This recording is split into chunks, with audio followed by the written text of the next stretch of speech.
Okay. Good evening, everyone. My name is Bhavya. I'm a PhD at IIT Madras, and welcome to the extra session for selected topics and algorithms. Okay, and so today I just want to complete one portion that was remaining from the previous session, that is yesterday, which is week 12. And once I quickly complete that portion, we'll be doing a quick. Okay, Shruti is here. Okay, hi Shruti. We'll be doing a quick revision of all the matter that we had done from the starting of the course till the end. Okay, and okay, so I'll just complete yesterday's example. Okay, so it was about we were talking about kernelization. I'll just uh, yeah, okay. So we'll do a quick recap. Okay, before that, yeah, I was saying we were talking about this problem, edge click cover. Okay, so we are talking about kernelization. Okay, kernelization. We're talking about parameterization, and inside parameterization, a technique called kernelization, and kernelization.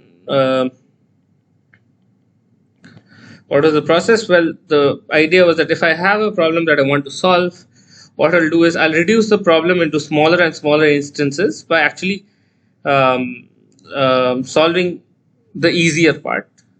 I'll reduce it into smaller and smaller instances.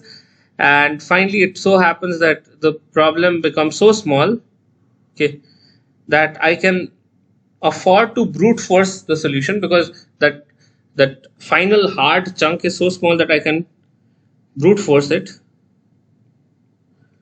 and yet my overall running time is not affected by much. And this is what is called the kernel of the problem. Okay, to be parameterized. And in kernelization, we first talked about vertex cover. Okay, vertex cover itself is notoriously hard, right? It is a NP complete problem, but we saw that we can parameterize it by a simple process, that is, if there are any isolated vertices, then we remove it, or if there are any high degree vertices, then we remove the vertices, and we keep doing process. And if we cannot do that process any further, and the number of edges are large, then we can say that the answer is definitely no. If the that remaining chunk is large, then we can definitely say no. And if the chunk is small, well, if it's small, then what I can do is I can brute force that particular chunk of graph, and then I can do a simple brute force to solve vertex cover, and that will solve my overall problem. Okay.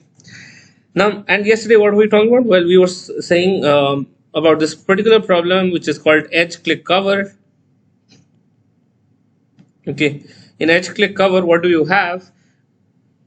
Okay, what you want to say is the problem is given a graph and a value k, which is a non-negative integer. Okay, um, which is the input. Okay, the output is yes. Okay, if all edges of G can be covered, okay, by at most k clicks, okay, and no otherwise. Yes, if all edges of G can be covered by key clicks, at most key clicks, and no otherwise. So, for example, in vertex cover, what did we say? In vertex cover, we said that what is the number of edges that I needed to, number of vertices that can cover all edges. No, for example, I can pick this vertex and this guy will cover these edges. I can pick, say, this vertex and this guy will cover these edges. And finally, I need to pick to cover this particular edge, I need to pick either this one or this one. So I'll pick one of them. And that forms a vertex. This set of vertices forms a vertex cover. Click cover is just that I need to cover the graph using clicks.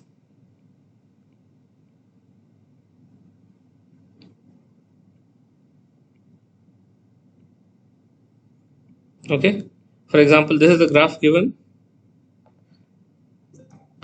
Assume that this is one graph. Okay, I mean, this is a disconnected graph, but it is still a graph.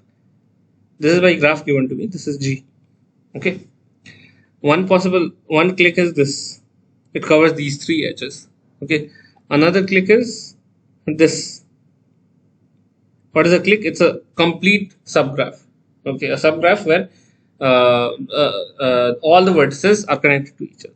And another click is this.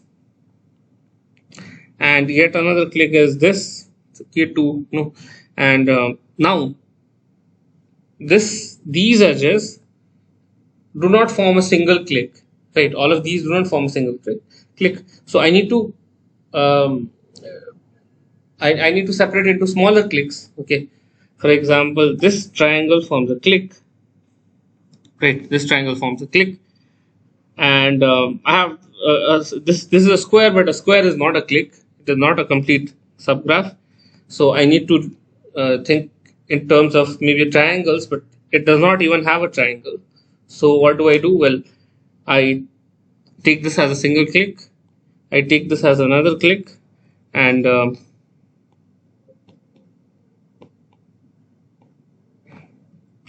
I take this as another click. K2, a complete graph in two vertices, which is simply an isolated edge. No. So yeah, even an isolated edge is a complete graph, but it's a complete graph on two vertices. So this is a click cover. Okay. This is or in other words, it's an edge click cover because we are talking about covering edges, not vertices. Okay. Now, question is, can we come up with a parameterized algorithm for this? Yesterday we saw the algorithm halfway. Okay.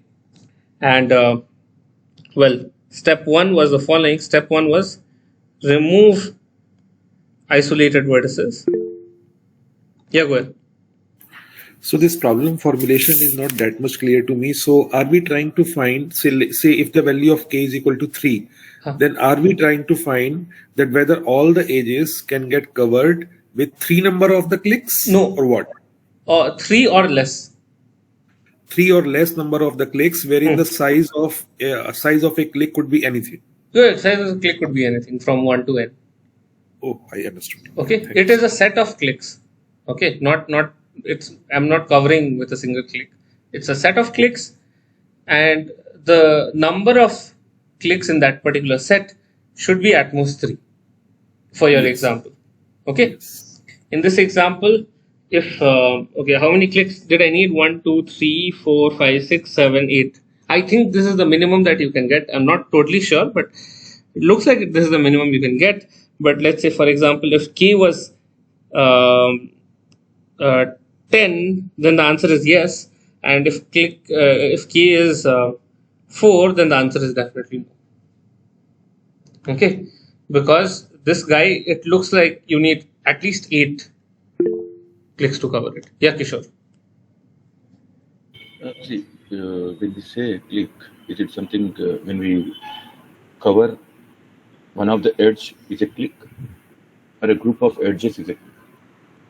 Okay, so when you say something is a click, okay, G prime, okay, which is a subgraph of G, okay, is a click if for all vertices, for all pair of vertices in G prime, okay, UV is also UV has an edge in G prime. So this looks like the definition of a complete graph, right? Between all vertices there are edges. So what it means is I'm looking for a complete subgraph. Okay.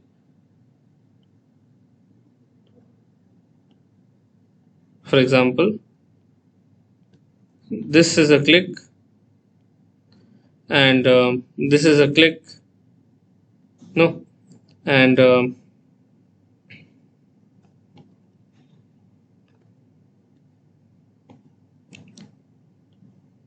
this is a click. Yeah, in this definition, covering, okay, means that the edge is contained within the click. I should have been specific about that because it's slightly different from what vertex cover means, right? Because vertex cover means So vertex cover means that the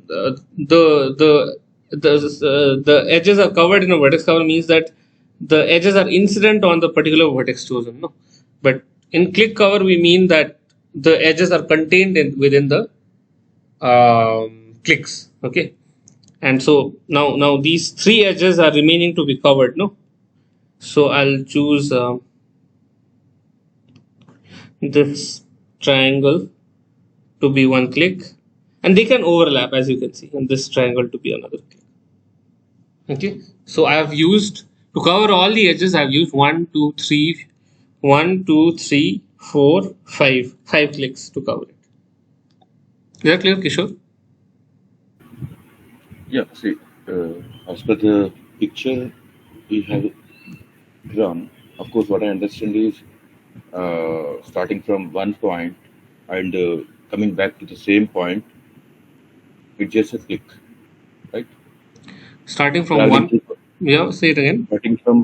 starting from one vertex and covering multiple edges and then coming back to the same vertex is a click. No. So the definition of a click, what is a complete graph? First of all, I want to ask you, what is a complete graph? And no, I said not complete graph. It's what is it? The closed graph. I mean, like when we after traveling this when we pick a click right, it should be something like closed figure. Of course, it is a subgraph of the graph given that are great. But the click when we say it's a subgraph, then it should be a closed graph, or it can be also open. See, what do you mean by a closed graph? First of all, I want to ask. So close in the sense, see, let us suppose the red triangle which you have taken, right? The first red triangle. So it's a closed, right? So what do you mean by closed? Connecting back, starting from the vertex, it is traveling. There should be a path from itself, from the path. Yeah. From every vertex, there should be a path to itself. No, that's what you said. Yeah, one-way direction is true that if it is a click, then it should be closed. But if it is closed, it is a click, that is not necessary. For example, if you take a cycle, okay, this particular cycle is not a click. I would have said the cycle. Exact term is cycle. Yeah, if it is, it should be cyclic in a sense that it should contain cycles for greater than 2, but size greater than 2, but it should contain cycles, but it should not be a cycle graph. If you mean a cyclic graph, then yes. If it is if the size is greater than 2, then yes, I agree. It should be a cyclic graph. But still, a click definition is stronger than just being cyclic. A click definition means that it is a subset of vertices such that all of them share edges among each other. For example, look at this green guy. Oh, sorry. For example, look at this green guy. This is a click, no? The condition is stronger than just being cyclic. Yeah, just one clarification. So let us suppose we have drawn a picture like a subgraph which is resembles like a wave. Wave? Yeah, wave, just. Meaning? Something like this, you mean? Yeah, exactly. Okay. So that is a subgraph of the graph given, and then can be it a click. Okay, that is a subgraph of the graph given. No, it is it is a subgraph of the graph given, but it is not a click because there are so many vertices that are not connected to each other. For example, this guy is not connected to this guy. This guy is not connected to this guy. Okay, this guy is not connected to this guy. In order to be a click, all the vertices in it which should be connected to each other. That I got. Okay, is that clear? Yeah, the first condition is it should be subgraph, and then the second condition is it should connected all the vertices should be connected to each other. Exactly. So that's why I was talking about complete graphs, because that is the definition of a complete graph. All the vertices should be connected to each other. No, so that's why click can be loosely said to be small complete subgraphs. Okay. Yeah. Okay. So that's why now I hope you can see this picture and understand why it's drawn this way. Okay, I should, in order to color code it properly, I should um, let me color this guy purple actually instead of red. Okay, now you can see that this is a click, this is a click, this is a click, this is a click, this is a click, this is a click, this is a click, this is a click, this is a click, and this is also a click. Okay, so total with 8 clicks I can cover all the edges. So this is the click cover problem, edge click cover problem. Okay, now so we first say that remove any isolated vertices that are there. Okay, what now we start the we are talking about kernelization. Okay, we are solving the easy parts, and this is one of the easy parts. Remove isolated vertices. For example, if there is an isolated vertex here, okay, let's say okay, so now let's say, okay, you already saw that it needs 8 clicks to cover it. Let's say that this is the maximum, this is the minimum. Okay, I'm just assuming for a while that this is the minimum. You needed 8 clicks. Okay, I'll just write them. I'll call this 1, I'll call this 2, 3, 4, 5, 6, 7, 8. 8 clicks are needed to cover all the edges. Let's say I put an isolated vertex here. How many clicks are required to cover this particular graph? No. No clicks are required because there is no edge. Exactly. You don't need more number. 8 is still enough because I didn't add any edges. No. Because the definition of edge click cover is that I need to cover all the edges, not all vertices. So even if I don't choose this guy, okay, it's fine because my objective is to maximize the number. My object is to cover all the edges, not cover all vertices. So as long as there are isolated vertices, then even if I remove this vertex and solve the click problem in the remaining graph, it will remain the same. The number of clicks required to cover will remain the same. And I remove all of the isolated vertices and look at the remaining graph. Okay, according to my observation, the number of click remains the same. So what can I do? I can take the graph, I delete all the isolated vertices. What I do is I delete one. Yeah, I delete all the isolated vertices, and this remaining graph I solve edge click cover.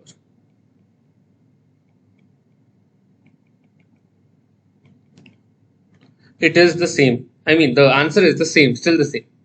Okay, so solve edge click cover. For example, if edge click cover, the input is gk, so solve edge click cover in this remaining graph g prime comma k. I test if the remaining smaller graph can be covered with at most k many clicks. Okay, so I hope that is clear. So we are trying to get closer and closer to the kernel by doing easy stuff. Okay, first. Now what is the step 2? Step 2 is if there is isolated edges, okay, isolated edges, any isolated edge, uv, okay, delete that isolated edge and decrease k by 1. Okay, if there is an isolated edge, uv, delete it and decrease k by 1. Well, let's see why. Because if, again, let's look at this particular graph. Okay, let's say I just have one isolated edge, I deleted it. Okay, let's say I have this. Now you can see that 7 is an isolated edge, right? Definitely my answer should account for this. There is no other way than to use up a click to cover 7. To cover edge number 7, to cover this particular edge, I need to use one click to cover it because it's an isolated edge. I cannot do away by not covering it. Okay, so no other bigger click is going to contain this guy because it's an isolated edge. So what I'll do is I'll simply delete this. Okay, and solve the click cover on the remaining graph. Okay, and for the remaining graph, I'll reduce k by 1, because already I know that in the final answer of the entire graph, one click is used up by this guy. Yeah, go ahead. So then how much effort is required to know that there is an isolated edge, or there is an isolated triangle or isolated square? So isolated triangle, isolated square, I mean that will be a problem. I mean we can't keep going on. But isolated edge, okay, can you, I'll let you try that. Can you think how much difficult it is to find an isolated edge? Let's assume that the input is given as a adjacency matrix. If in an adjacency matrix, say if I find only one in a row, and that too not from the same vertex to itself, then this is an indication that this is an isolated edge. Exactly. So it's not difficult. You just go across every row. But then check. What about if we try to find the isolated triangle? Oh, isolated triangle will be a bit more, a bit of a, okay, yeah, it's not too bad also. What I want to do is, I check if in a row there is a 1, okay, from A to B. Now that means A to B there is an edge. Okay. Now then what will I do? I'll check from, now I know that there's a one edge from A to B. Now I'll check from, is there B to something? Okay. Now here there's a bit of branching to do, because now I'll look at B's row and there will be other ones. I need to check for each of them. Okay. I want right here. Okay, here. Suppose this is CD. Now B is connected to C and D and E. Now I need to check C, D, E and check whether they are connected to A or not. Now this means C is connected to A, E is connected to A, and D is connected to, not connected to A. So this is this kind of basically what we are doing is a DFS. I think you agree. Yes. Right. So yeah. if this sequence of ifs and else lands in a yes, then you have a triangle. Right, I understood. Yeah. Fine. Okay. Another. If you don't want to do this, okay, can you think of another way to do it? A bit algebraic way to do it. So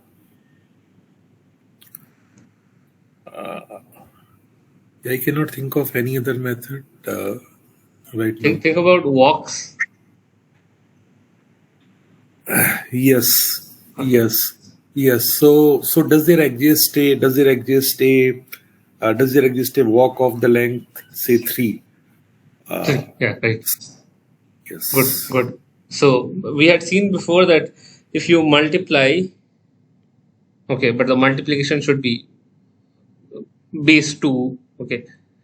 If you multiply, then the remaining adjacency matrix will be those vertices which are reachable in one step. And if you multiply the same matrix 2 times, it means in 2 steps. Similarly, you multiply the matrix 3 times, you'll see in a walk of length 3, okay, in a walk of length 3, what are the different vertices that are reachable? And if A is, and in the answer, there is a matrix you get. In the answer, then you get A and A in the diagonal entries. If it is 1, it means A can reach A in a walk of length 3, which means you have a triangle. That is another way to do it. Okay? Yes. Okay, good. Anyway, so if there is an isolated edge, delete it. Okay, because now, as I told you, if you have an isolated edge, you know that you're going to need a click to cover it. So from the total answer, you know that you can finally, one of from the total answer, one click is taken up by this guy. So what you will simply do is you will delete it, look at the remaining graph. Here you ask for click cover k minus 1, because y minus 1 to accommodate for this guy, because this guy is already taking one click to cover it. And so you have this. What you are basically doing is you are doing this process again and again, right? Like in that vertex cover we saw yesterday. And then the third step is the third step is step 3. Okay, is if there is an edge uv who's such that the neighbor of u, including u itself, is equal to the neighbor set of v, including v itself. Okay, then delete one of them, either u or v. Let's say v. Then what you do? Solve on that smaller graph. So do delete. You deleted v and then you keep k as the same. Yesterday we saw why this still holds. I mean, you are not going to now change the number of clicks that are needed to cover. Because why? Because every click that u is a part of, not every click, every maximal click that u is a part of, okay, every maximal click that u is a part of, v is also a part of, because the neighbors are all same. So why not increase the size of the click by including v also? So every maximal click that u is a part of, v is also a part of. Okay, so the representations are the same in a way. Yeah, go ahead. So this thing is not clear to me. I mean, why are you deleting? I mean, how can you delete rather the vertex v? Oh, because see, what we are saying is, I'll give you an example. You have u, it's connected to some things, and you have v, and this is everything that u is connected to. Okay, you have v. Okay, let's see. Okay, and this is connected to everything u is connected to. Okay, this is the edge uv, and this is the neighbor set of u, and this is the neighbor set of v also. Okay, now what I'm saying is, if u belongs to some click, the largest click possible. Okay, if u belongs to some click, which is the largest click possible. Okay, and some of its edges may participate, some of the edges may not participate. Okay, now if u belongs to that particular click, let's say this is a click, something like this. This is a click. Oh, not this. Okay, see, yeah, okay, I'll tell you what. See, every click that you participates in, okay,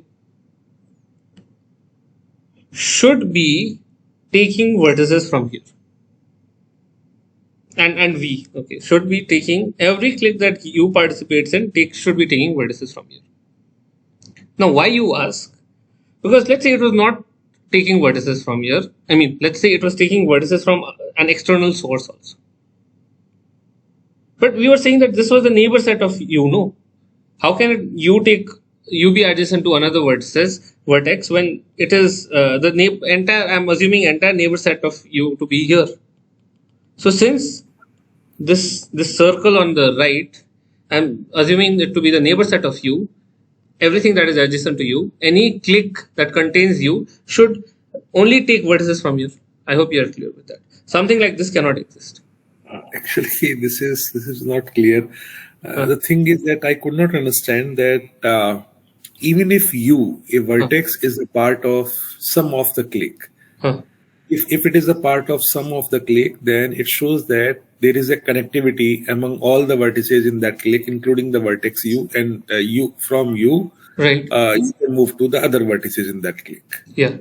So how will it affect the vertices v? By the way, v is what? V is what here? Okay, V is the, so here you say that such that the neighbor of U is same as the neighbor of V.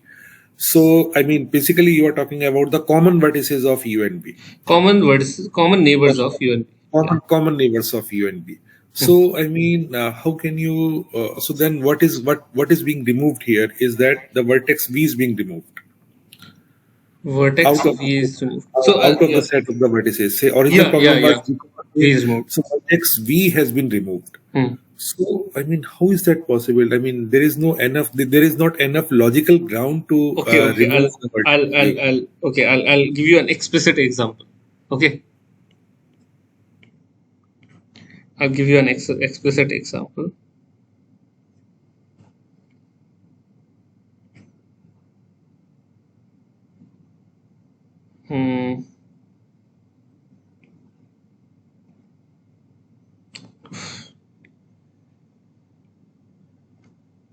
Okay, now see. Tell me an edge where the neighborhood is same. I mean, tell me an edge where the vertices of the neighbors are same. Well, what I'm trying to say is this is not an example because this edge and this edge are not common between them. These two edges are not what? These two vertices are not common between them. I want to find an edge, okay, where the neighbor set is the same. So, I mean, I could not understand this question clearly, actually. But the thing is that, so how do I view it? That we are trying to find an edge whose neighbor set is the same. Are you understanding what is going to happen? So neighbor sets would then be like, say, can you assign labels to the vertices so that I can tell you that? Okay. 1, 2, 3, 4, 5, 6, 7. Yes. So if I take this edge, say in between 2 and 5, so then the neighbors are the neighbor of 2 are 3, 2, 3, including 2, 2, 3, and 6. 2, 3, and 6. 2, 3, 6. Okay. And for the vertex 5, not the 5. neighbors are 5 also, no? Oh. Okay, so don't oh wait, is it including yeah, of course. Okay. Yeah, sorry. 5 also. 2, 3, 5, 6. Yeah. Okay. 2, 3, 5, 6. Neighbors of 2 are 2, 3, 5, 6. Fine. And what else need to be find here? No. You are looking at this edge, no, 2, 5. So you need to look at 5 also, neighbor of 5. Okay. So neighbor of 5 is? So distinct, won't be same. It won't be same. Yes. You get it? It won't be same. So what will such a graph look like? What I'm saying is if you have an edge UV and U has some set of neighbors and V has the same set of neighbors.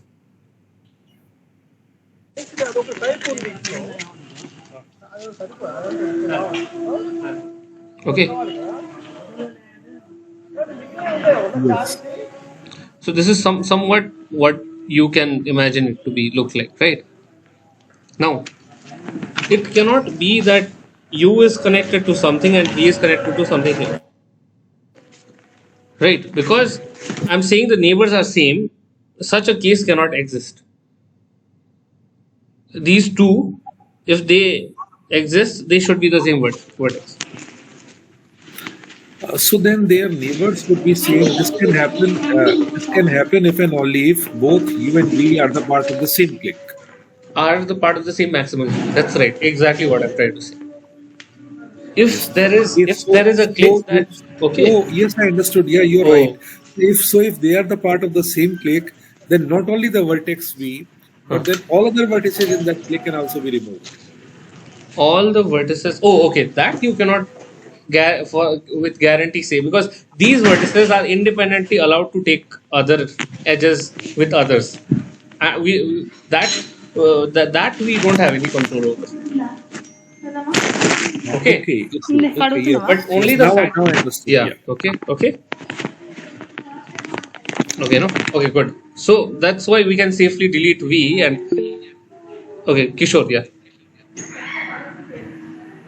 See, of course, 2 and 5, Hmm. NBR of 2, NBR of 5 are Hmm. disjoint sets, I agree. But there's some common. Shruti, could you please mute your mic? Shruti, could you please mute your mic? Okay. Oh, I cannot mute.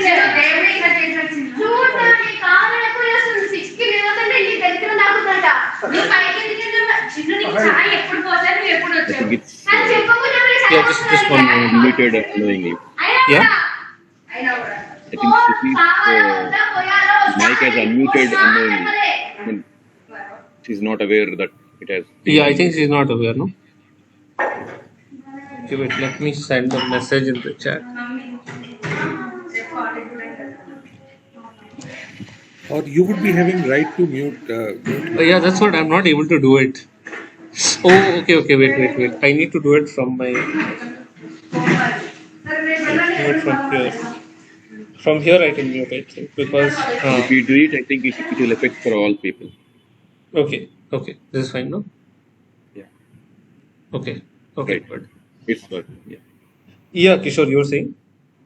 See, two NBR of 2, NBR of 5 are disjoint sets, agreed. But we have some common vertices, neighboring vertices for that. They have some Doesn't common. make any difference. No, but that they have some in common. That is not what we want. That is not good for us. We want the neighbor set to be exactly the same. Okay, they should be exactly likely sets. Yeah, they should be exactly the same. So this is what the kind of structure that we are looking for.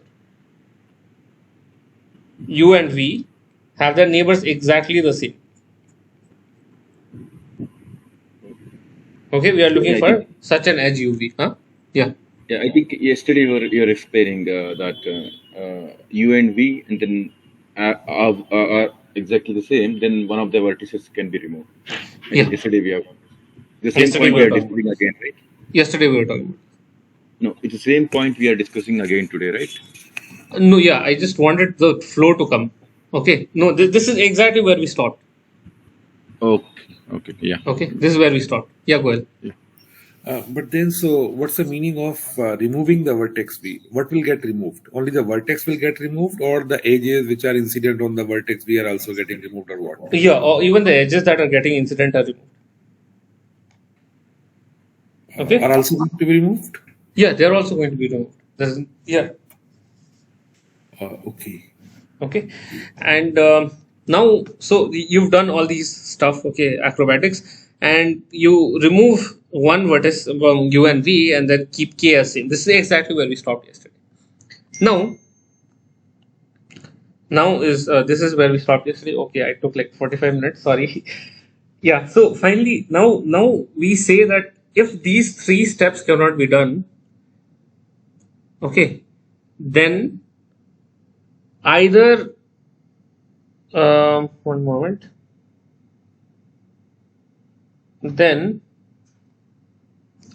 either the kernel is small, okay, either the kernel is small, or it is not possible to cover with k many clicks. Okay, so this is the claim. Okay, if steps 1, 2, 3 are not possible anymore, okay, either the kernel, the remaining graph, is of size at most 2 to the k, or um, k sized click cover. Okay, it is not possible to cover with k clicks. Cyclic cover does not exist. Okay, this is our claim.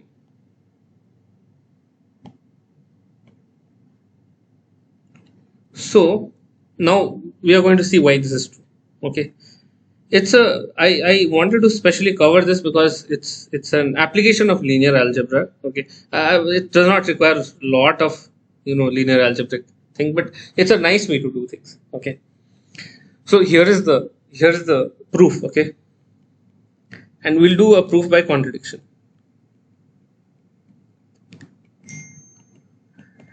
So let's say this is not true. Okay, suppose not. Okay, it is possible to cover it with k. Suppose not, that it's possible to cover with k many clicks, c1, c2, and so on.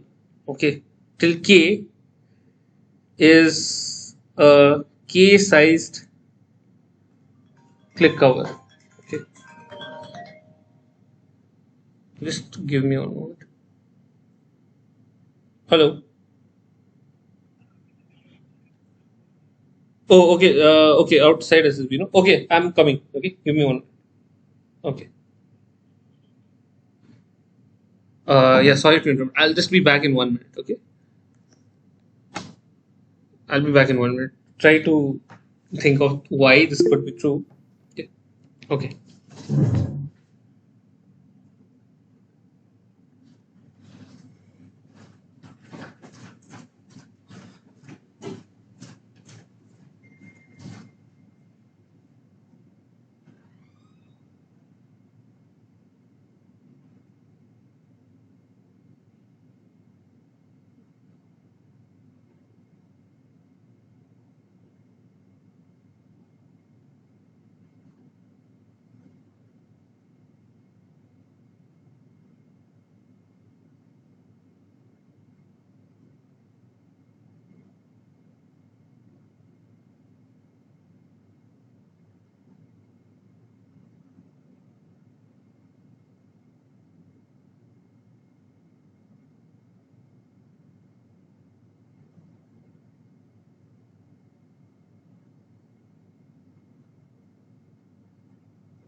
Yeah. Okay. Yeah. Sorry for the interruption. Um, okay. Where were we? Well, we were saying that it is not possible to do that if the size. It is not possible to cover it with key clicks, or at most key clicks, if the um, size of the kernel is large. Okay. And suppose that is not true. For the sake of contradiction, we say there is a key size click cover, and kernel has greater than 2 to the k many vertices. Okay, that kernel, the remaining graph we are left with, has greater than 2 to the k vertices. What do you mean by kernel? Well, we cannot apply steps 1, 2, 3 anymore. Right. Now let's say um, what we want to do is, okay, for each vertex, okay, v in, let me call the kernel k, okay, this is k, okay, vertex v in that kernel k, okay, assign a vector, okay, assign a vector, let's say b, okay, of length k.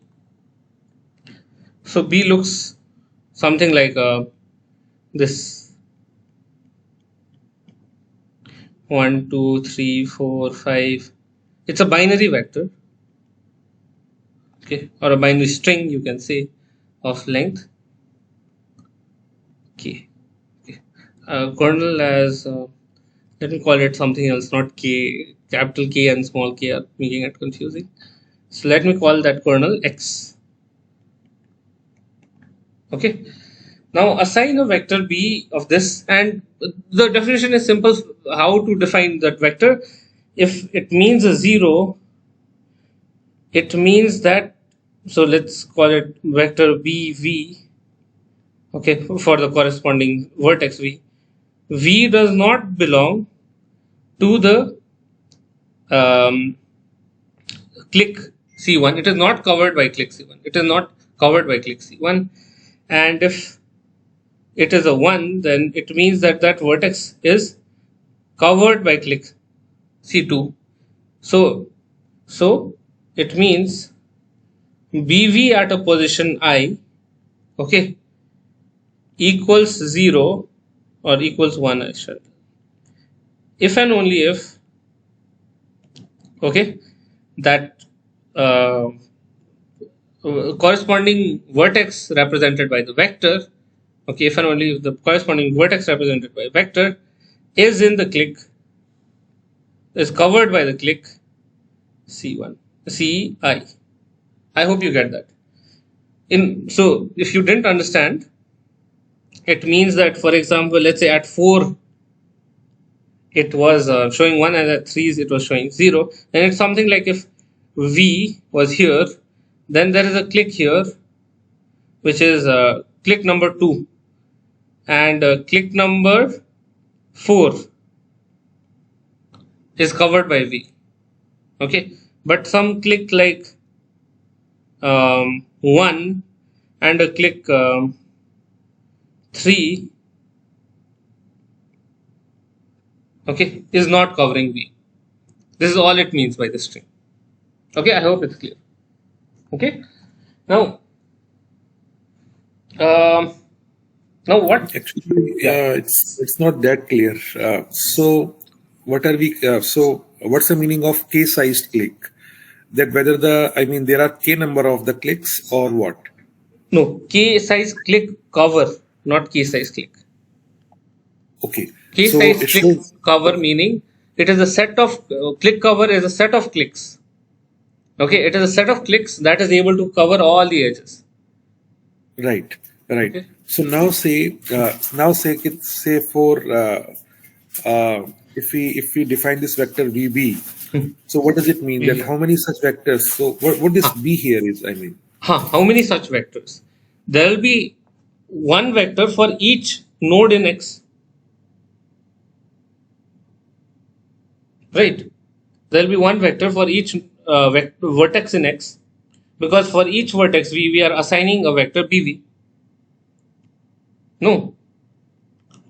So number of vectors like of the form B1, B2 and so on, okay, is equal to the number of vertices in that kernel X, which is what?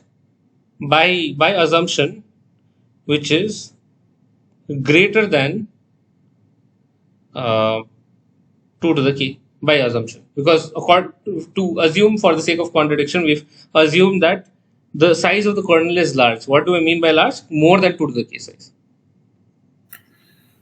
Okay. All right. So say if we have, I mean, for all the vectors, like say how many b's are possible? So maximum 2 raised to the power k number of the b's. Exactly. We are going to use that fact. Okay. Okay. We are going to use that fact. Good. Yeah, Kishore. See, the same, probably it's a similar question. See, assign a vector EV of length k, we said. Okay. So let us suppose I'm audible. Yeah, you're audible. I'm audible. Yeah.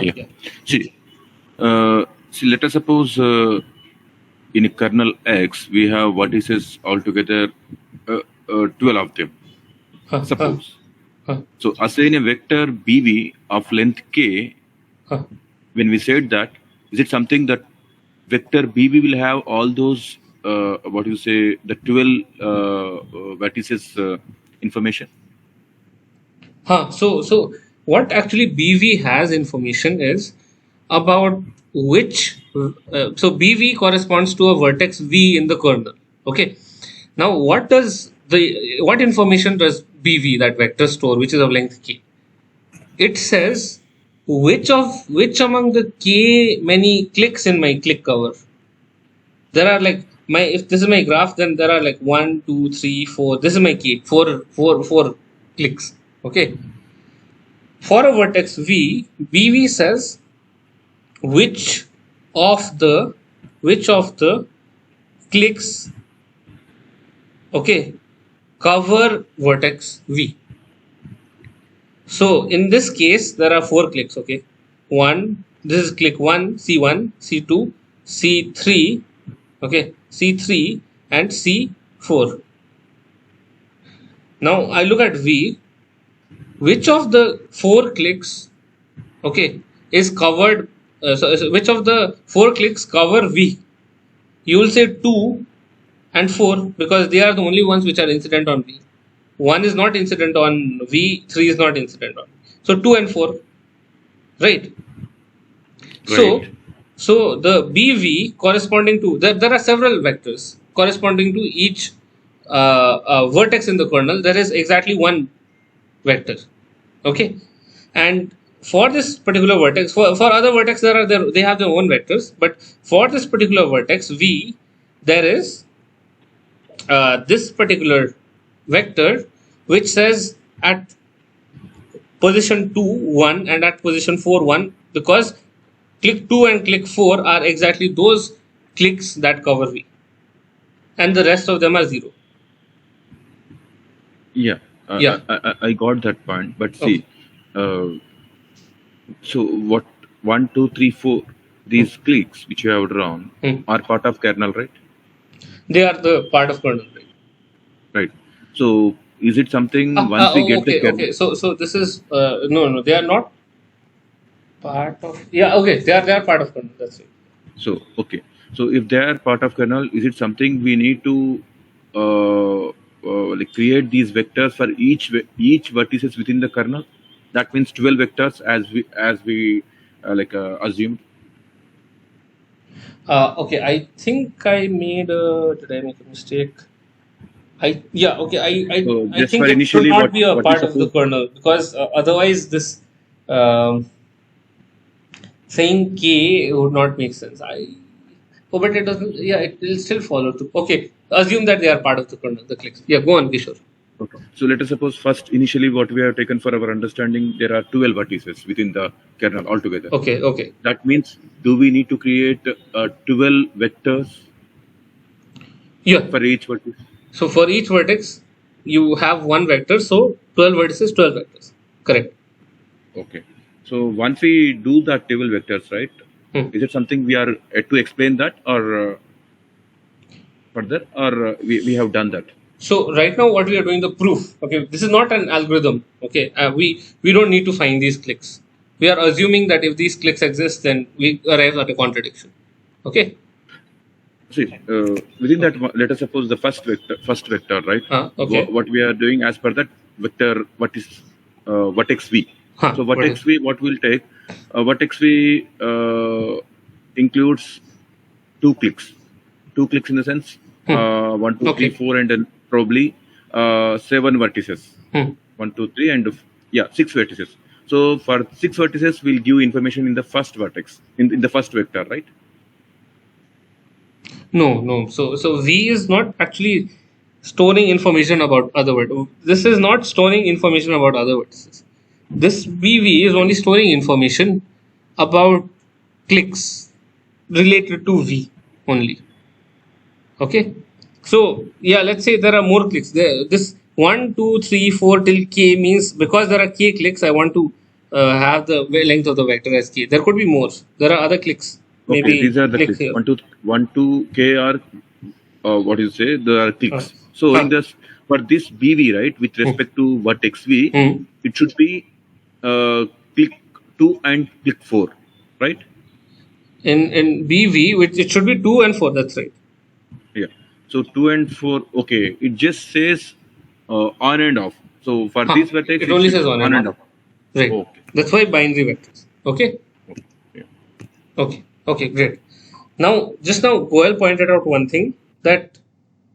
So you, Kishore, you already also understood this, no? So the number of vectors is exactly the number of vertices in the kernel. Right. And according to our assumption, the kernel has more than 2 to the k vertices. This is what we assume for the sake of contradiction. Right.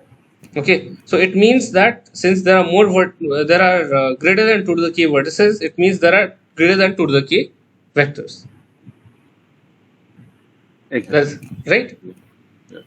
Okay. So number of vectors. So that statement is with respect to only the vertices of kernel, right? Yeah, only the vertices of kernel. Okay. The number of vectors is greater than 2 to the k. Right. That's what we came to the conclusion just now. By this. Okay. Number of vectors is greater than 2 to the k. Okay. But question is, how many vectors can there be of length k? How many vectors can there be of length k? How many different vectors can there be of length k? Binary vectors. Okay. Sorry. In other words, how many binary strings can there be of length k? 2 raised to the power k. At most 2 raised to the power k. That's right. At most 2 to the k. Right? Is that clear, Kishore? There might be few vectors which has this which applies this statement, but maybe there are other clicks where for those vectors maybe there may not be equal to k. What is it? No, but we assume that the number of vectors, we already know by assumption that number of vectors is greater than 2 to the k, no? Exactly, yeah. Yeah. Till there, and how many binary vectors can there be of distinct? How many distinct binary vectors can there be of length k? At most 2 to the k. So if you are saying that the number of vectors is greater than 2 to the k, and if you pick different vectors that are possible of length k, there are at most 2 to the k. It means that this set of vectors has repeating vectors that are repeating. Definitely has vectors that are repeating. Right? There are identical vectors within this set. Okay. So what does this mean? This means, okay, there exists at least 2 vectors BV1 and BV2 such that BV1 is equal to BV2. These two vectors are exactly the same. Because otherwise it's a contradiction. Because if they were all distinct, then there should be at most 2 to the k vectors. But we know that there are greater than 2 to the k vectors. It means there are vectors which are repeating. That's clear, no? Kishore, is that clear? Vectors which are So number of vectors corresponding to the vertices in the kernel right. is greater than 2 to the k, but Yeah. and they are all key length vectors. But if I take only distinct binary vectors, they are every one of them are different from each other, then I can form at most 2 to the k many vectors. There are only 2 to the k many binary strings of length k. So if my set is greater than size 2 to the k, it means some of the strings are repeated.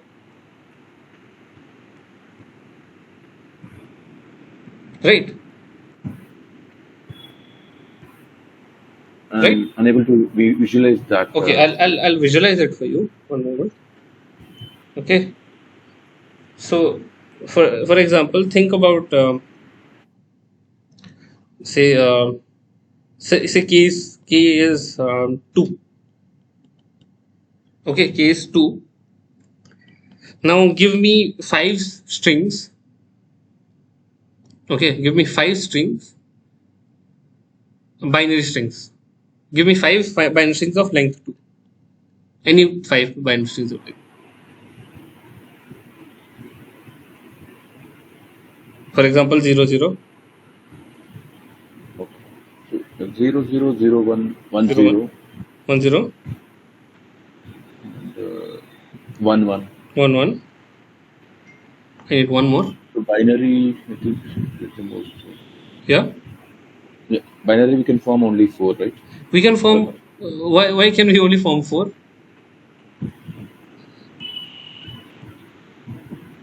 I cannot form. Yeah, you're right. I cannot form more than 4 binary strings of length 2 without repeating any string. I need to repeat one string, either 0 0 or 0 1 or something like that. You get it? What I'm Right. saying? Right. Right. That is the point that I'm trying to make.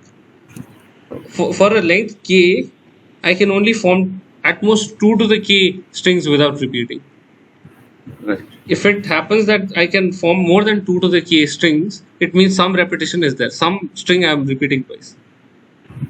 Right. Right. Right? Good. So you got it, no? So therefore, there are at least 2 vectors, BV1 and BV2, such that they are the same. They have repeated. Right? Right. Yeah. So, okay, good. So for example, BV1 is, let's say, 0 1 0 1 0 1 1 1 and so on and so on and 0, let's say. Then BV2 is exactly the same. That's what we are saying. BV2 is exactly the same.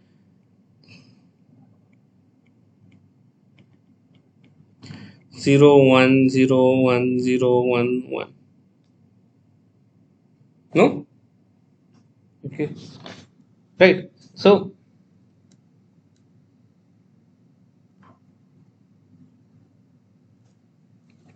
what does that mean?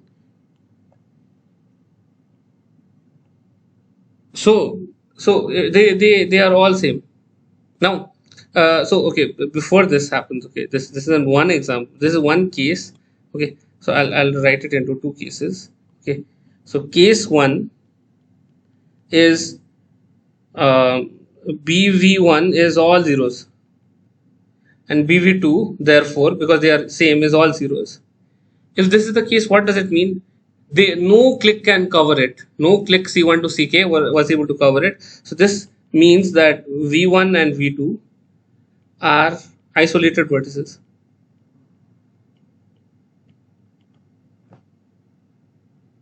If they are isolated vertices, it means that step 1 can be applied What is step 1? Remove any isolated vertices. But what would this imply if step 1 can be applied? It means X is not a kernel. But according to my assumption, X is a kernel. So this is a contradiction. This is just one case. Okay. Now, another case 2 is that BV1 and BV2 are not zero vectors. So they have at least one among them. So this is an example. They are both same. Okay, they are both same, and BV1, BV2 exactly overlap in these regions. Which means, so if they are like this, one moment. Okay. So what does it mean? Any clique that V1 is a part of, V2 is also a part of. Right. Any clique that V1 is a part of, V2 is also a part of. Because this means if I label this as 1, 2, 3, 4, 1, 2, 3, 4, 5, and so on, K 1, 2, 3, 4, 5, 6, so on till K, it means that since BV1, BV2 are same, it means that BV1 is covered by BV1 is covered by clique number 2. It means BV2 is also covered by clique number 2. BV1 is also covered by clique number 4. BV2 is also covered by clique number 4, and so on. But what does this imply? This implies. Is this case 2, right? This case 2. B1, BV1 and BV2 being zero vector, it should be also satisfied that the binary strings should be same, right? What should be the same? The binary strings. Yeah, the binary string. Okay, or yeah, BV1 they are satisfying. Both of them. If one of them is a zero vector, then the other is also a zero vector by this assumption. And therefore, we saw that it actually represents an isolated vertex, isolated vertices. So step 1 can be applied. This was the case 1. Up to case 1, it's fine. But case 2, I am saying. So the statement what we have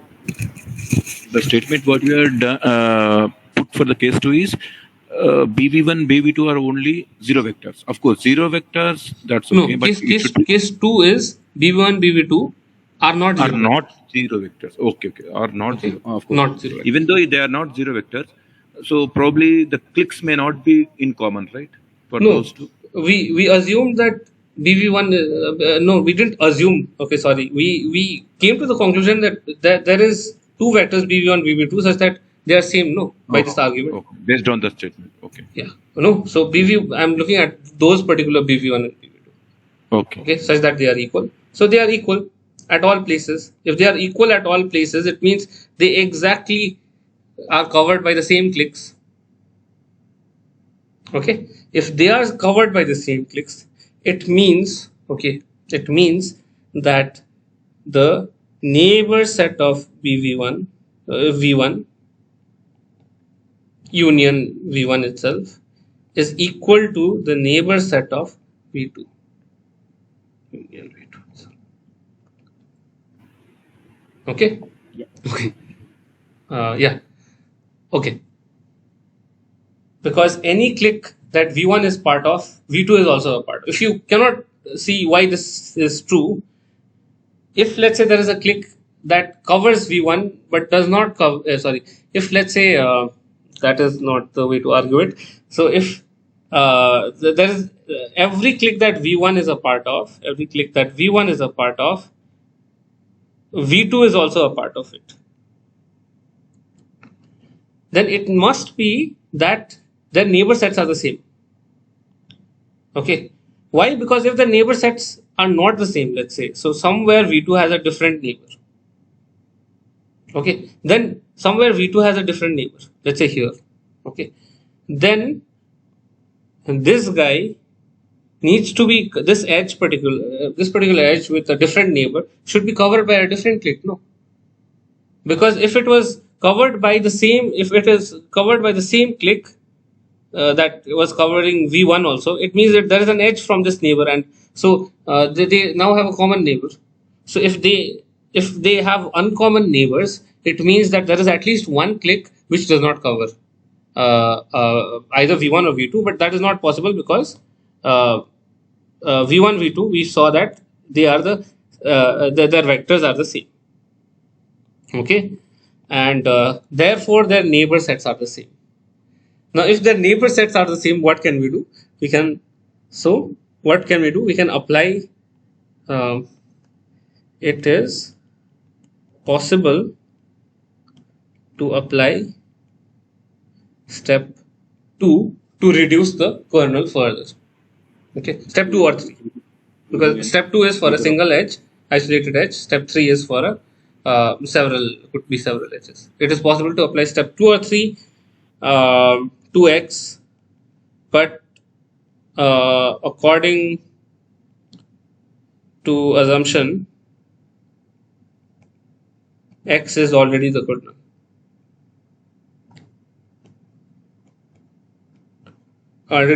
So we were not supposed to be able to apply step 2 or 3 to reduce it, because that's the definition of kernel, right? That's what we started with, that we assume that x, it's not possible to do step 1 or step 2 or step 3 further into x, and therefore we came to this. Yeah, Kishore, you were saying something?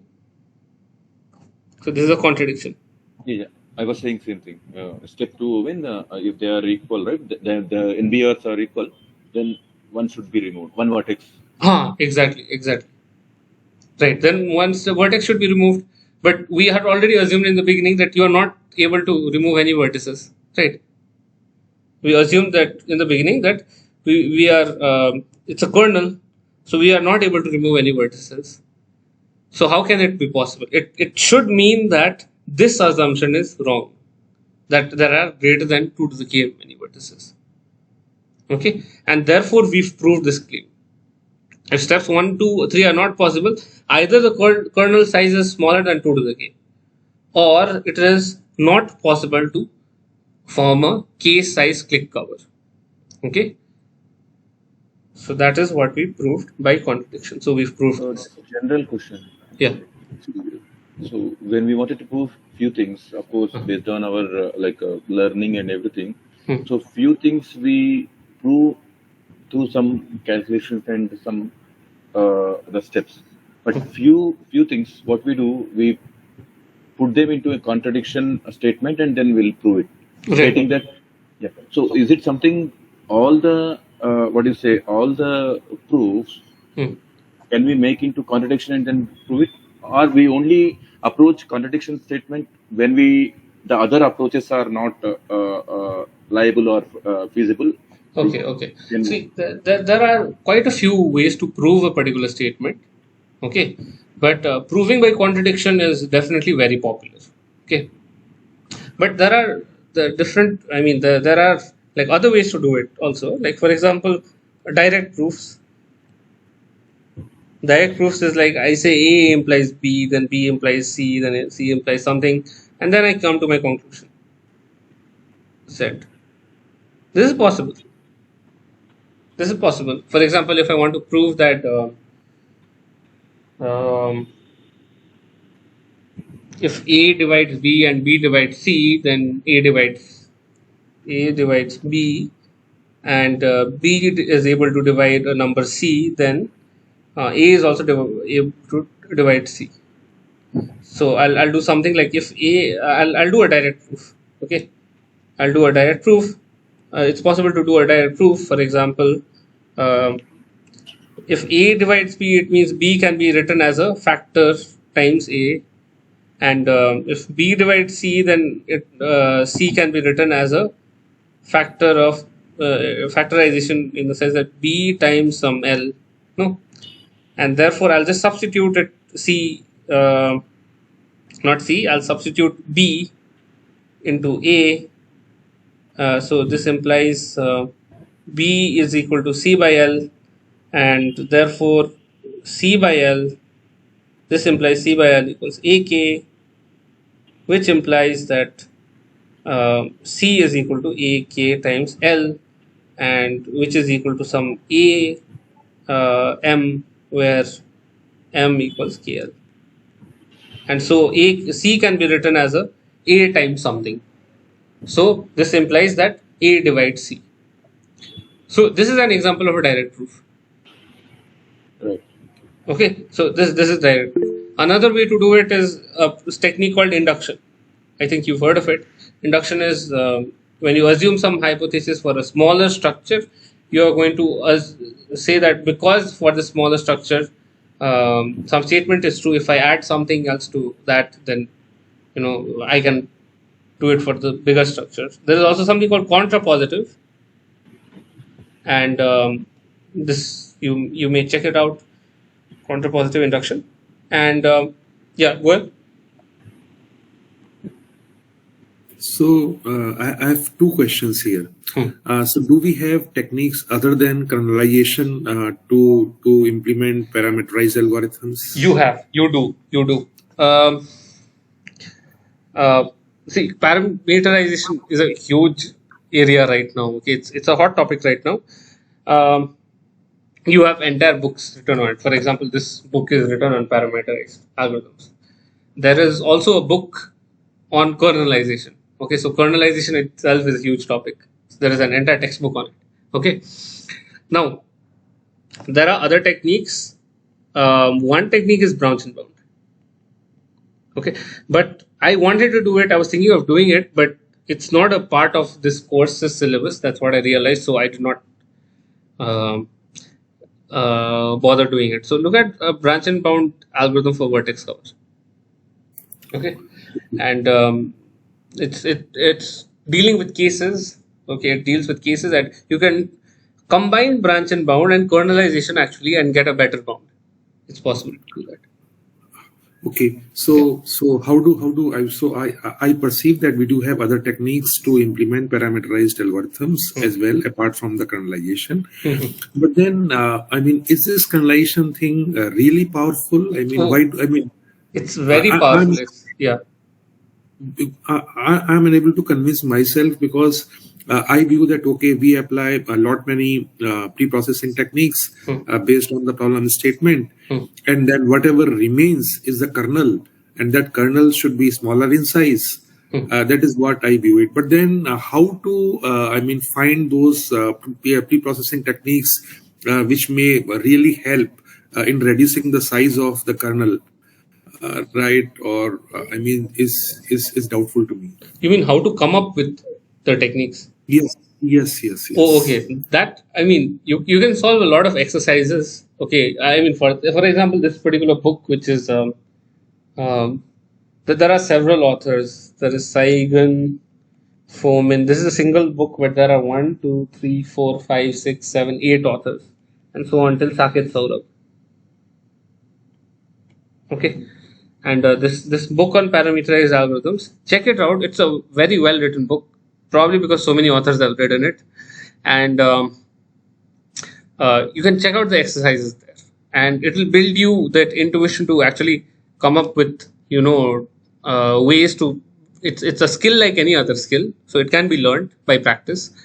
So if you keep practicing the exercise, try your hand at those exercises, and maybe you'll be able to come up with techniques to actually use this, because kernelization is a very popular technique, and for example, kernelization, not just kernelization, but kernelization itself is a technique that you see it getting applied at various different places, and sometimes it appears that out of the blue someone uses kernelization and it makes the problem simpler. Okay, that has happened a lot. And so please continue. Go on. No. So does this mean that in the kernelization we bring the complexity of the solution in the form of, say, Fn multiplied by say k raised to the power something? Is this or something else? But I remember you wrote this thing in the yeah. Sorry, I forgot to do the last step, which is that running time analysis. So the running time of a kernelization algorithm, what does it do? It looks for isolated vertices, and it's just scanning each row in the adjacency matrix, which will take, like, if it's an n cross n vertices, okay, and m edges, okay, I'm assuming that, okay, n vertices, m edges. Running time is I grow across n rows, right, and delete all isolated vertices, plus I go across each row and look for neighbors, okay.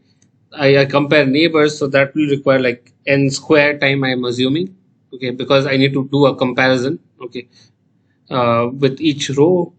And plus yeah, the neighbor one and that edges one, right, which will again take like n, that's what I think. Anyway, plus, okay, now plus what? Now this is for the pre-processing. Now that kernel, I have that kernel of size at most 2 to the k. So what do I do there? I do brute force. I look at all possible clicks. Okay, set of all possible clicks that will cover the. So what do? I generate 2 to the k many subsets. Okay, or actually not 2 to the k many. K many.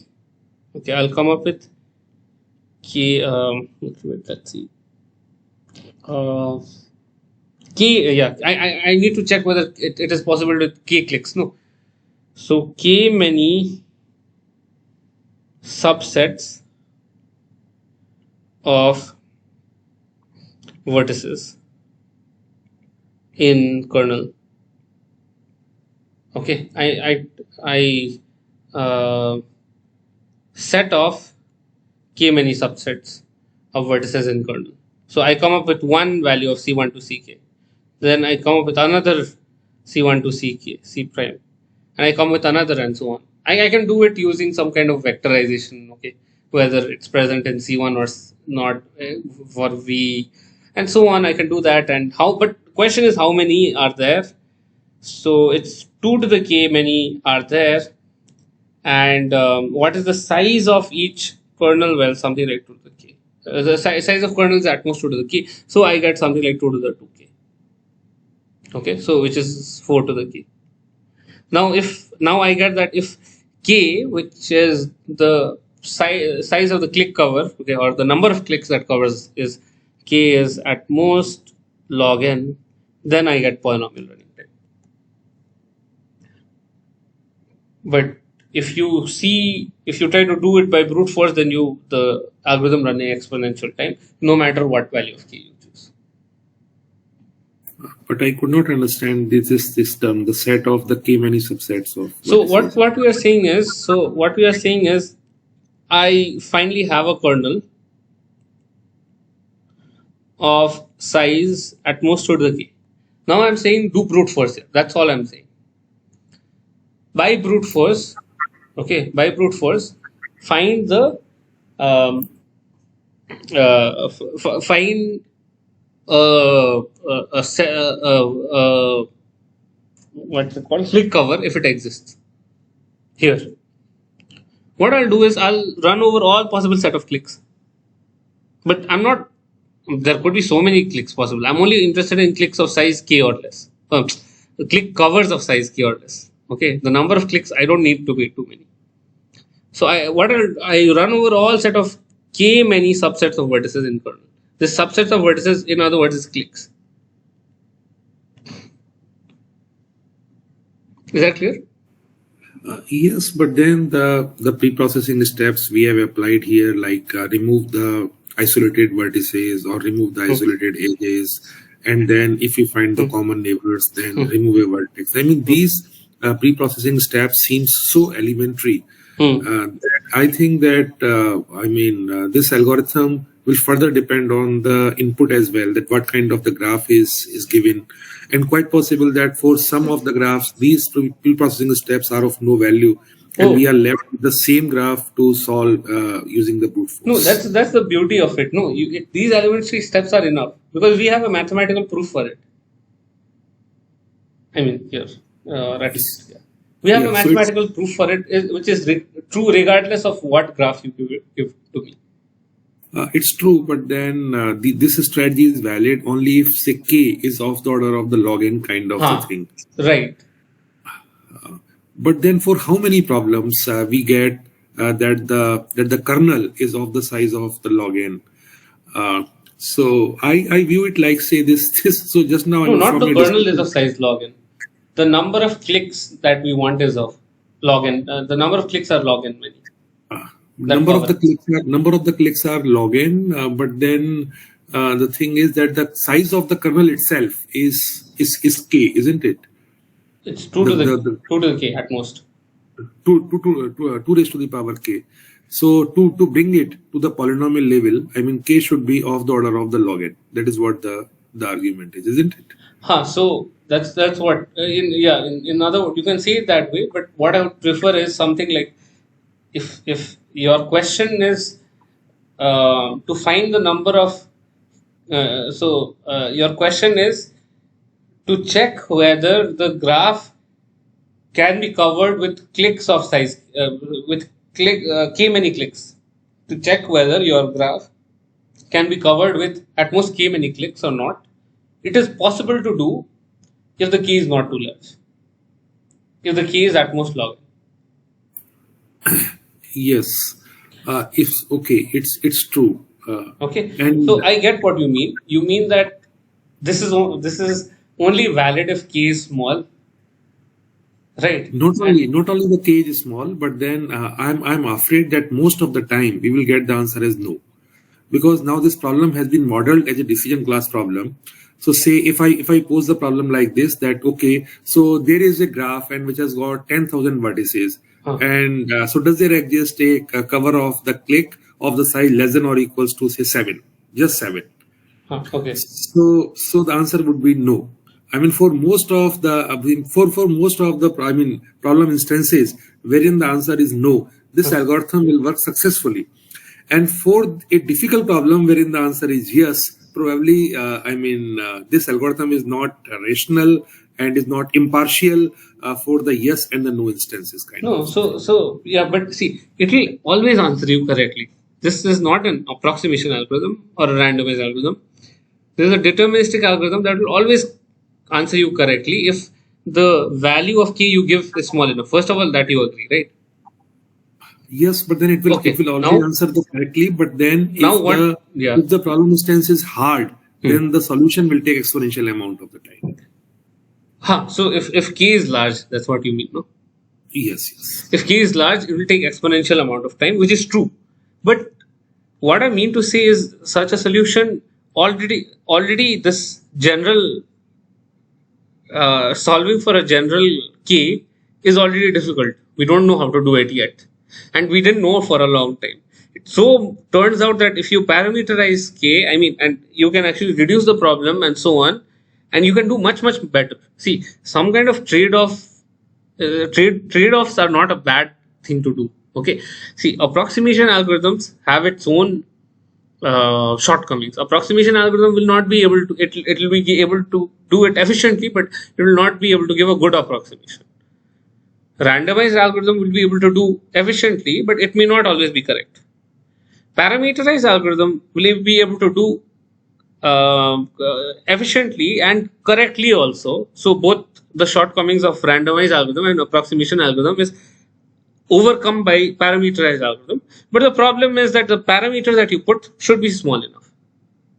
So each of them have their own advantages and disadvantages. I agree that you can say that it may be in most cases that it depends totally on your use case. In your use case, if the value of k is very large and you require that large k, then maybe parameterized algorithm is not the way to approach for you. But in several use cases, maybe you are fine with small parameters, and that we did not know how to do previously, but now that we know how to do now efficiently, then parameterized algorithm is meant for you. You get it, right? Yes, I understand. Yeah, thanks. So I don't claim that parameterized algorithm is like the holy grail of algorithms. Okay, that is not true, but it does pack a punch. Okay, so that's what I mean. Okay. Okay, this discussion took like, sorry, I took a lot of time. Actually, I thought it will be a short proof, so I thought I'll just take the first half an hour or so. But okay, anyway, but I think it's clear so far, right? Okay, great. So now what I'll do is I'll quickly recap the contents, okay, of this time. I won't be doing it in depth at all. So because we don't have that amount of time also, and probably not that amount of bandwidth also. So I just want to do how the course is organized. Okay.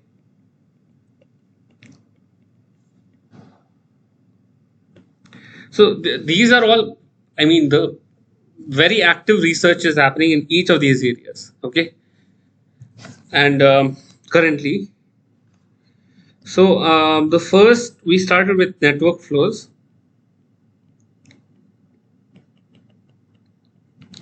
And then we came to randomized algorithms. Then we came to complexity.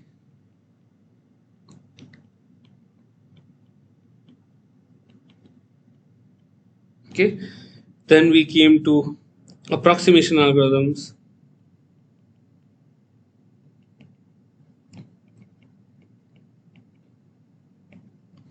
And then recently we did linear programming. And the final week we did parameterized algorithms.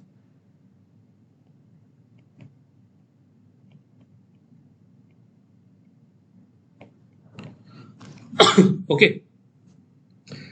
So this is what we did. Okay. So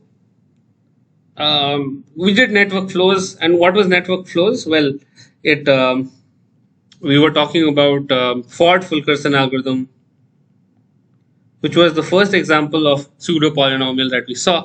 And we saw that a Ford-Fulkerson algorithm can be modified, okay, to take the shortest shortest unweighted path. Okay.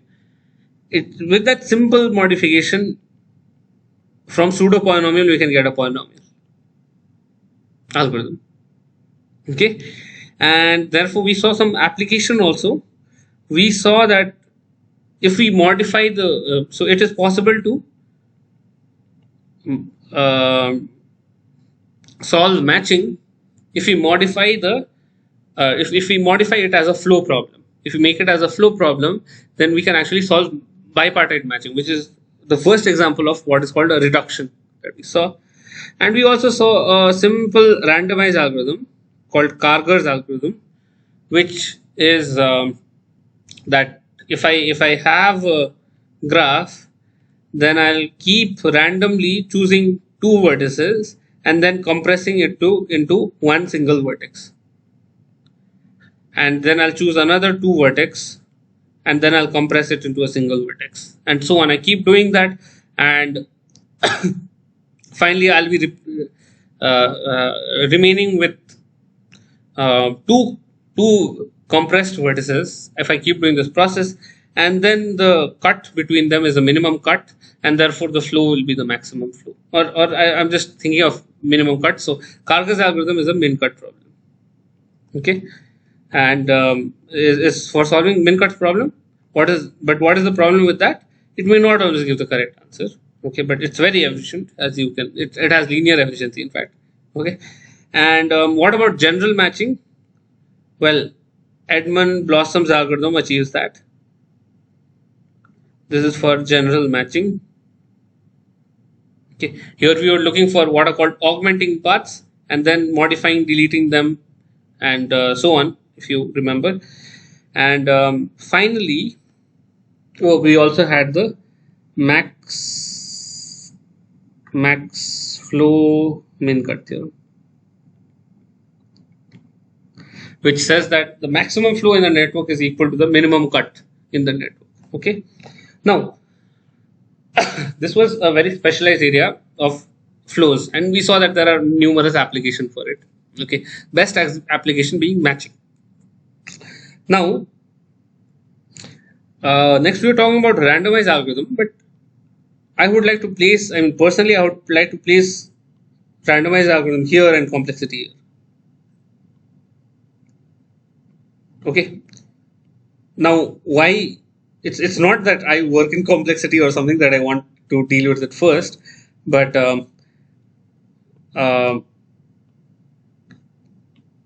it'll give us enough motivation to actually talk about these approaches: randomized approximation, linear programming, and so on.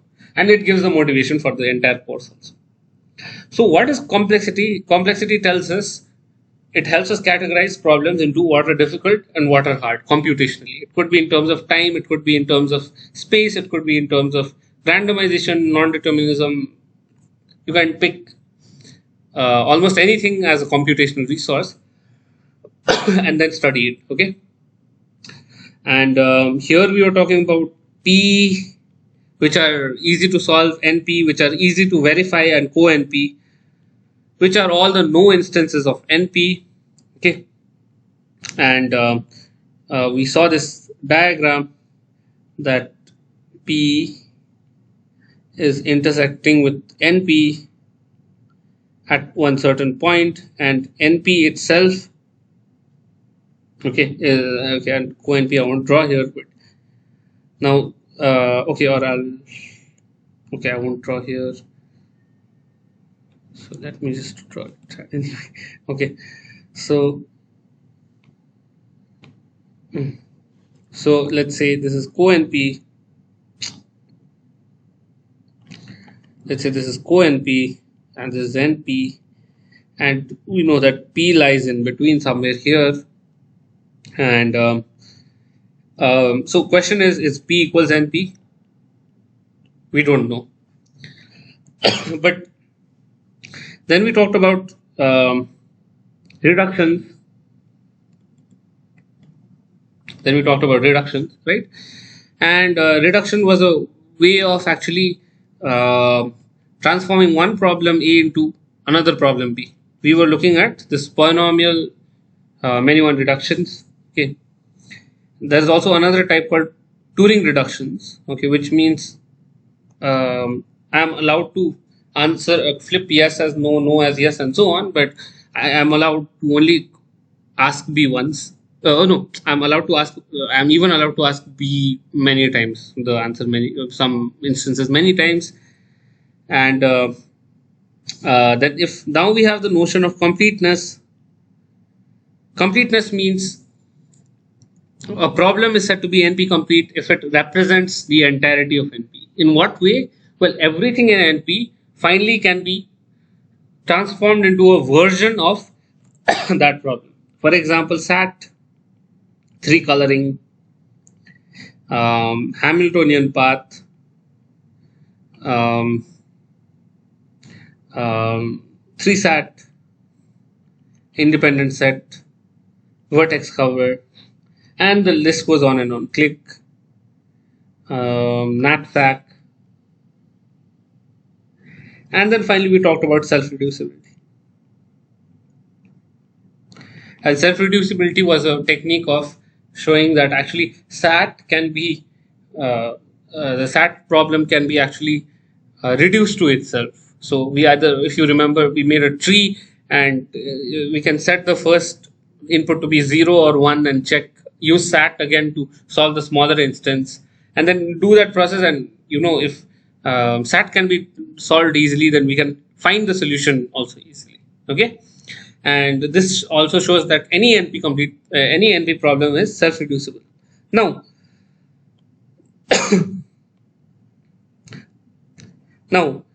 but what is the takeaway from the complexity section?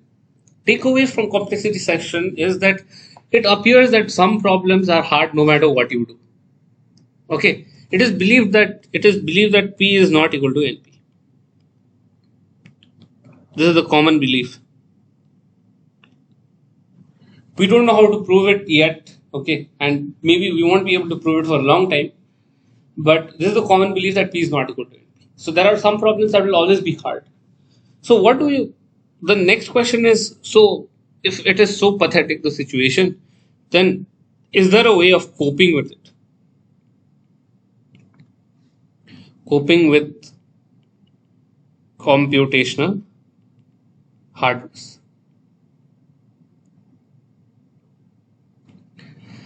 In fact, it would be a nice name of the course. So, but yeah. So that is what. Now, these are the kind of techniques.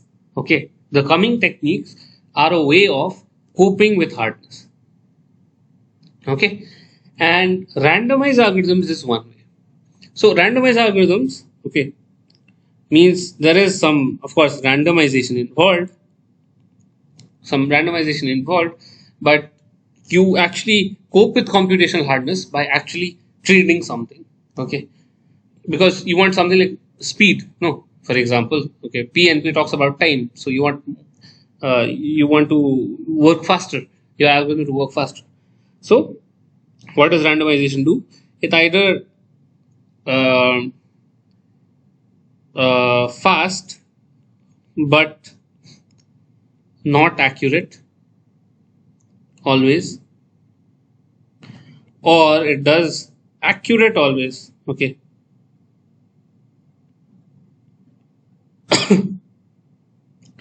but not always fast.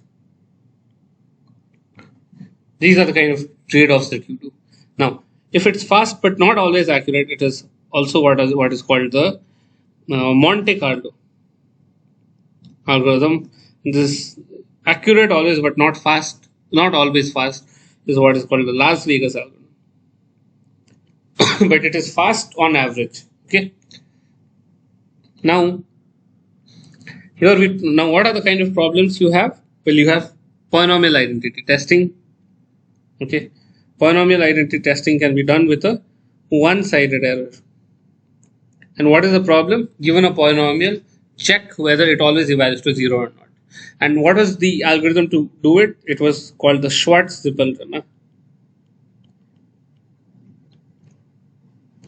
And the algorithm was very simple. It just said if the degree of the polynomial is d, I just randomly pick d many points and then evaluate the polynomial. If on all the d points, if I get 0, then the probability of that happening is so small that I'll just output 0, and and that'll give me the answer. I mean, with good probability, of course. Okay, and then we talked about this coupon collectors problem, and we saw the birthday paradox. We saw the balls and bins. Okay, please look at the parameters of these questions. Okay, and we looked at Markov chains and saw that how it can be used to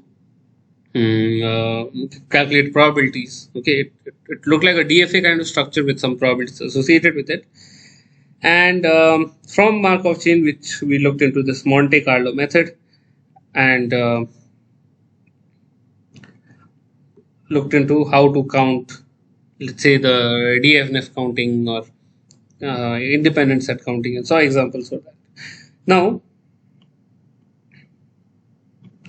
Now we talked about approximation algorithms. Okay, approximation algorithms, what does it say? It is another way of coping with hardness. Fast algorithms, okay, these are very fast algorithms. Okay, accurate with some guarantee. Okay, maybe it could be a little off with some guarantee. So, for example, with some epsilon guarantee.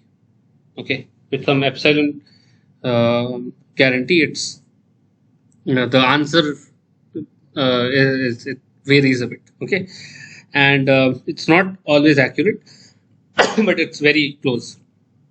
Okay, and so what did we look at? We looked at the vertex cover algorithm, which is very simple. which is just two vertices. Pick two vertices, okay, and put it in your set, and remove its neighbors, okay, and then from the remaining, again choose an edge, put the vertices, and so on. And we saw that we gave a 2 approximation. What is meant by 2 approximation? The final answer is off only by at most a factor of 2, okay. And we looked at traveling salesman, a version of traveling salesman called metric TSP. We saw that if traveling salesman can be done, general traveling salesman has a good approximation algorithm, then P equals NP. So we saw a version of metric TSP where it satisfies these triangle inequality. And then we saw approximation algorithm for set cover, and we looked at what is called fully polynomial fully polynomial, not what am I saying, fully probably, okay, I forgot the full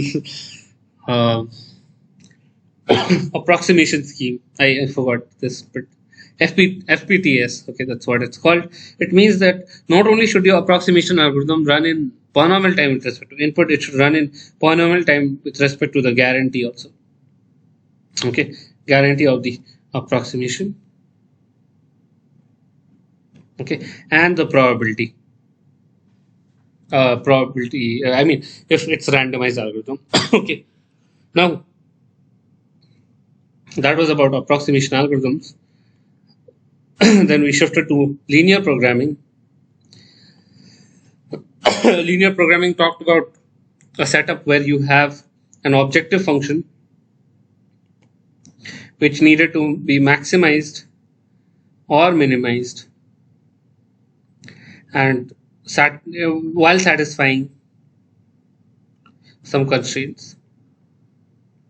Okay, and so many problems can be shown to be a version of linear programming. For example, click can be shown, and a simple one is just vertex cover can be shown, okay, and can be shown, and so on. For example, vertex cover, it therefore reduces to the linear programming, can be written as a linear programming problem, but not any linear programming problem. It can be written as an ILP problem. So this, what it does, it shows that ILP is NP complete. Hence, it is unlikely to expect that ILP has a fast algorithm. But we know that the general LP, okay, which can take in fractional values, not just integer values, this guy has a polynomial time algorithm, and it was a simple algorithm that just sort of plots the lines and then finds the satisfying points, which is in which the we are trying to maximize it or minimize it, okay, and that has a polynomial time algorithm, which is also called the simplex algorithm, okay, and finally we looked at what is called LP rounding. Okay.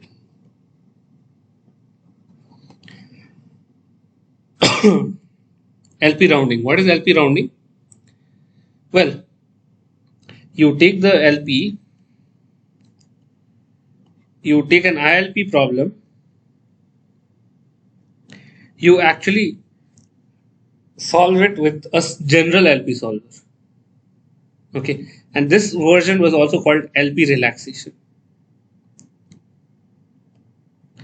And then whatever you get, it could be fractional values that minimizes or maximizes. Okay, you will round them off. You will round them off, and this rounded value, you take it as your, since they are all integers, you take it as your output to your ILP problem, and on rounding it off, you realize that, oh, it gives a very good guarantee. Okay, it gives an approximation. This forms an approximation, good approximation. Okay, one way of building approximation algorithm. And finally, you have parameterized algorithms, and so you have the concept that what if some parameters I am fine with, I'm fine with, I'm only working with some small parameters, parameters whose values are small, and you parameterize the entire algorithm.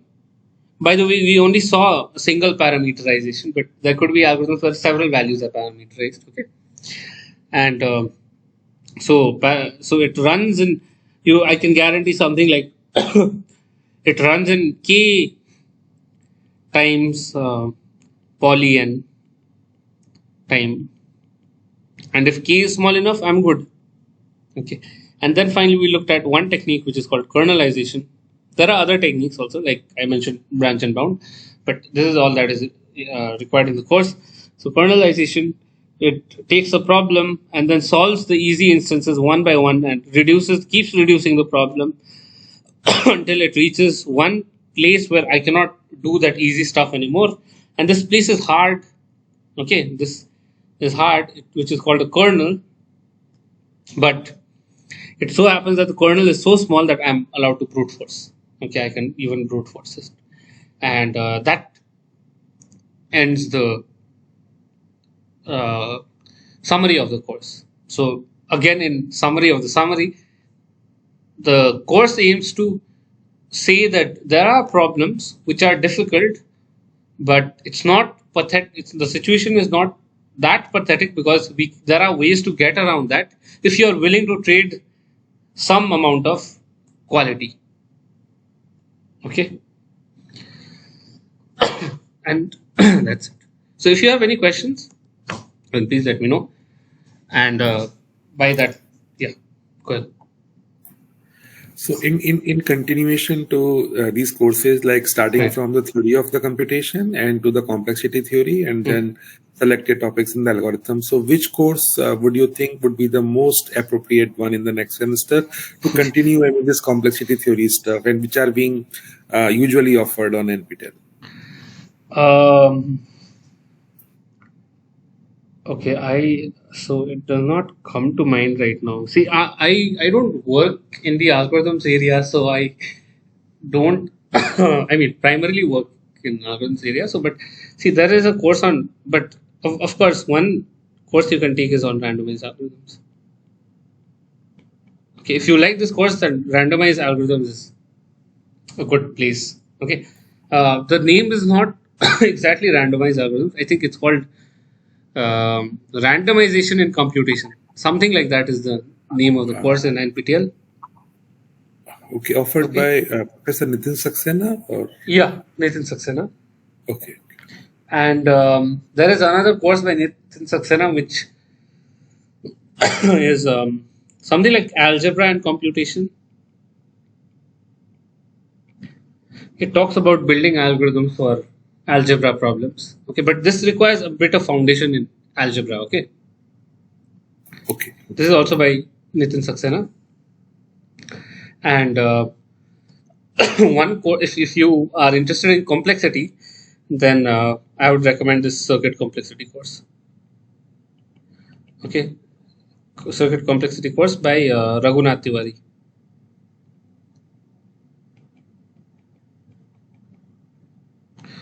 Okay, and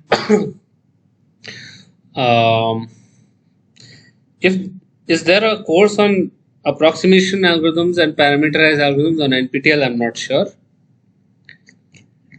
Flows also I'm not sure, but you can take a graph theory course, something like advanced graph theory, advanced graph algorithms. Such a course must be there. That's what I think. I don't know who the professor is. Okay, and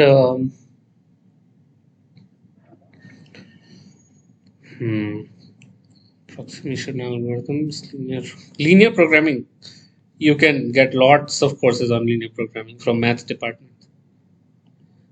You can get lots of courses. Approximation parameterized, I do not know. And okay, randomized algorithms. Okay, I already said. And yeah, so these courses, I mean, it would be natural to look into these courses. See, sample it. There is no maybe sample all these courses, and whatever you are interested in, maybe you can pursue that further.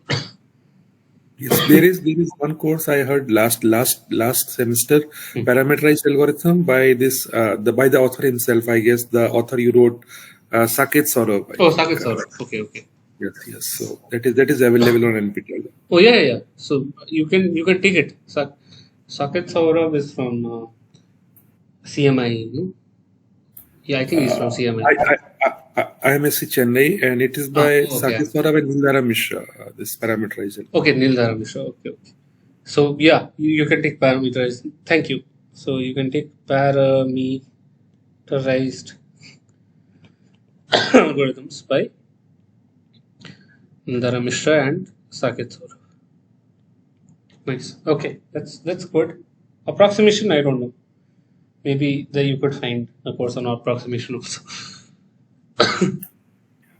Thank you so very much for making this all effort, and I thoroughly enjoyed these problem-solving sessions, and Oh yeah, are thank very you. helpful to me. Yeah.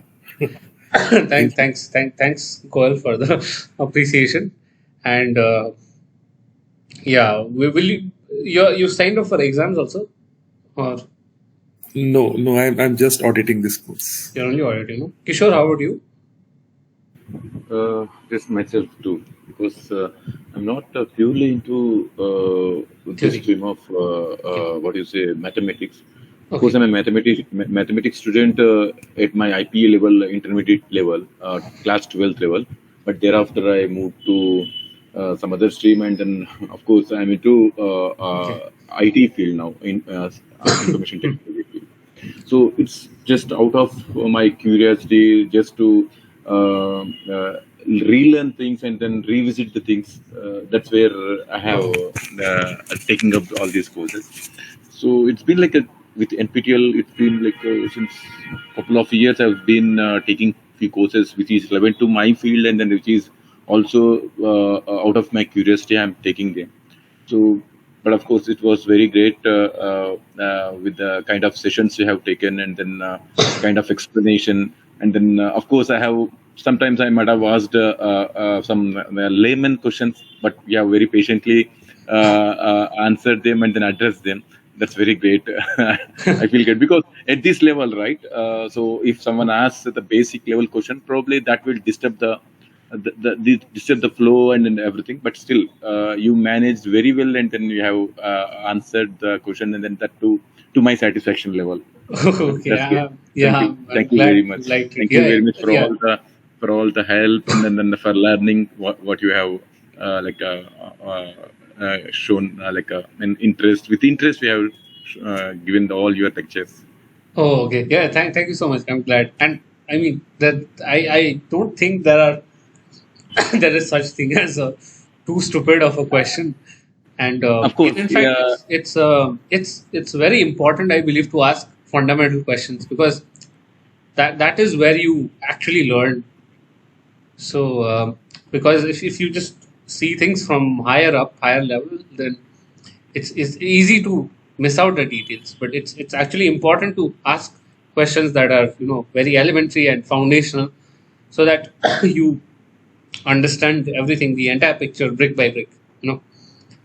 So yeah, please. So basically, my purpose or intention of getting into these mathematical related or courses is, see, I'm being working in IT industry since long 15 to 16 years. So I have completed my masters because just one moment. I'll stop the recording. Okay, so any personal details will not come in the recording. Okay. Yeah, sure.